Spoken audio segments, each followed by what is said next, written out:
Hi friends, அஸ்ஸலாமு அலைக்கும். இன்றைக்கி நம்ம சேனலில் ஒரு சூப்பரான நோ பேக் சீஸ் கேக் தான் வந்து பார்க்க போகிறோம். அதுவும் மேங்கோ ஃப்ளேவரில் டேஸ்ட் வேறு லெவலில் இருக்கும். இது எப்படி பண்ணுறதுன்னு இந்த வீடியோவில் நம்ம பார்க்கலாம். இதுக்கு நான் ஃபஸ்ட்டு வந்து மேரிகோல்ட் பிஸ்கெட் வந்து எடுத்துருக்கிறேன். நீங்கள் எந்த பிஸ்கெட்னாலும் வந்து எடுத்துக்கலாம். இதில் வந்து 20 பிஸ்கெட் போல் எடுத்திருக்கேன். இது ஒரு மிக்ஸி பிளெண்டருக்கு மாற்றிட்டு இதை நல்லா வந்து பவுடர் பண்ணி எடுத்துக்கோங்க. பவுடர் பண்ணதை ஒரு பாத்திரத்துக்கு மாற்றிட்டு நல்லா சூடான மெல்டட் பட்டரையும் வந்து சேர்த்துட்டு இதை நல்லா இந்த மாதிரி மிக்ஸ் பண்ணி எடுத்துக்கோங்க. இப்போ நான் வந்து சீஸ் கேக் டின் வந்து எடுத்திருக்கேன். இதில் வந்து நம்ம வந்து ரெடி பண்ணி வச்சுருந்த அந்த பிஸ்கெட்டை இந்த மாதிரி ஒரு ஃபர்ஸ்ட் லேயராக அந்த பேஸை வந்து இந்த மாதிரி செட் பண்ணிக்கோங்க. இதை வந்து ஃப்ரீஸ் பண்ணி வச்சிடலாம். இப்போ ஒரு பாத்திரத்தில் க்ரீம் சீஸ் வந்து எடுத்துக்கலாம். அதுக்கப்புறமா விப்பிங் க்ரீம் எடுத்துக்கலாம். அதுக்கப்புறமா 1/2 கப் அளவுக்கு சுகரையும் நம்ம சேர்த்துக்கலாம். அதுக்கப்புறமா கொஞ்சமாக வெனிலா எசன்ஸ், அதுக்கப்புறமா ஒரு மாம்பழத்தை இந்த மாதிரி பல்ப்பாக எடுத்து வச்சுருக்கேன். அதில் வந்து ஒரு 2 டேபிள் ஸ்பூன் அளவுக்கு சேர்த்துட்டு இதை நல்லா வந்து பீட் பண்ணி எடுத்துக்கோங்க. இந்த மாதிரி பீட் பண்ணி எடுத்ததுக்கப்புறமா ஒரு பாத்திரத்தில் நம்ம வந்து சைனா கிராஸ் சேர்த்துக்கலாம், அதாவது கடல் பாசி.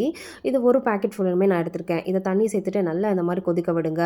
இதில் இருந்து ஒரு பாதி அளவு கரெக்டாக இந்த மாதிரி நம்ம க்ரீம் சீஸில் வந்து சேர்த்துட்டு இதை நல்லா வந்து மிக்ஸ் பண்ணி எடுத்துக்கோங்க.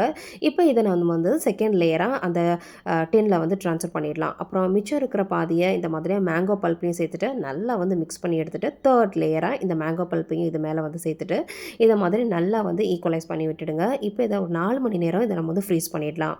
4 மணி நேரம் கழித்து நல்லா செட் ஆகிடும். இங்கே பாருங்கள், நம்மளோட no bake mango cheese cake அட்டகாசமாக ரெடி ஆயிடுச்சு.